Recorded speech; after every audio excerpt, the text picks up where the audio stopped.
Le secret du nuage rondouillet. Loin, très loin, au-dessus des plus hautes montagnes, dans un ciel toujours bleu, vivait une petite créature appelée Pouf. Pouf n'était pas un oiseau, ni une abeille, ni un nuage, même s'il lui ressemblait un peu. Pouf était un être tout doux, rondouillet, fait d'une laine de rêve qui changeait de couleur selon ses émotions. Quand il était joyeux, il était jaune soleil. Quand il était triste, il était gris cendre.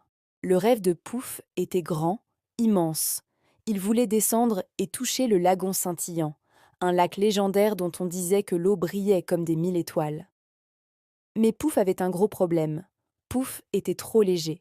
Chaque fois qu'il essayait de descendre du ciel, le moindre petit souffle de vent le renvoyait vers les étoiles. Il n'avait aucun poids pour se poser. Il restait bloqué dans le royaume de l'air, à rêver du monde d'en bas. Ses amis, les oiseaux messagers, le taquinaient gentiment. Pouf, tu es une idée de rêve, pas une machine à atterrir. Pouf était souvent gris cendre. Un matin, alors qu'il était assis sur une arche de nuages en forme de gros chien, il a vu quelque chose. Une petite chose brillante et dorée qui montait vers le ciel. C'était une coccinelle. Pas n'importe quelle coccinelle. Coco, la coccinelle la plus curieuse de la vallée. Coco a atterri sur le nez de Pouf, tout essoufflé. « Bonjour », a dit Coco. « J'ai vu ce que vous faisiez. Vous voulez descendre, n'est-ce pas ?» Pouf, surpris, est devenu rose poudré. « Oui, je veux toucher le lagon scintillant. Mais je suis trop léger, Coco. Je ne peux pas. » Coco a agité ses petites pattes dorées.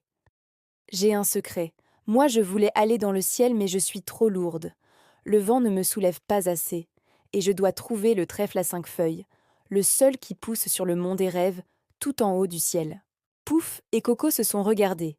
Ils avaient tous les deux le même problème inverse. L'un était trop léger pour descendre, l'autre était trop lourd pour monter.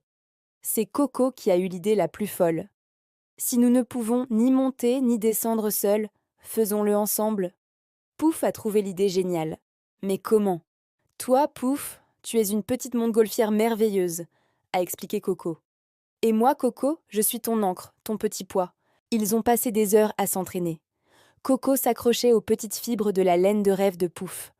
Quand Pouf voulait descendre, Coco se laissait pendre, faisant doucement tirer Pouf vers le bas.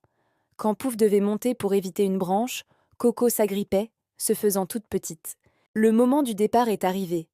Pouf, d'un jaune joyeux, s'est rempli d'air chaud et s'est mis en mouvement. Coco était solidement attaché. Le voyage était magique. Ils ont traversé des nuages en forme de moutons endormis. Ils ont salué les oiseaux messagers qui les regardaient avec admiration. Pouf flottait avec précaution. Il évitait les grands courants d'air.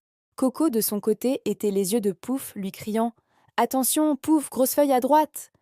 Ils sont descendus, jusqu'à sentir l'odeur de la terre humide. Coco a atteint son but en premier. Pouf l'a déposé sur le sommet du mont des rêves. Et là, Coco a trouvé son trèfle à 5 feuilles, le plus rare des porte-bonheur. Puis, c'était le tour de Pouf. Ils ont volé jusqu'à l'endroit secret. Le lagon scintillant était encore plus beau que dans les légendes.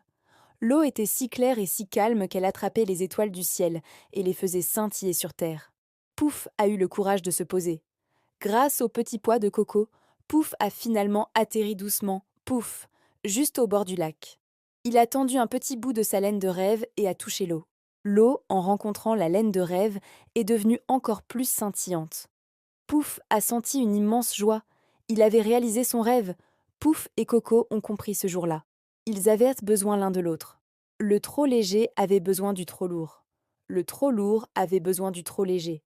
Leur différence n'était pas un problème, c'était leur super pouvoir. Ils sont rentrés au ciel ensemble, promettant de faire des voyages tous les jours. Et le plus beau cadeau de leur aventure, c'est que partout où ils sont allés, ils ont laissé un petit chemin de poussière d'étoiles pour rappeler à tout le monde que pour réaliser de grands rêves, il faut parfois accepter l'aide d'un ami qui est tout le contraire de vous.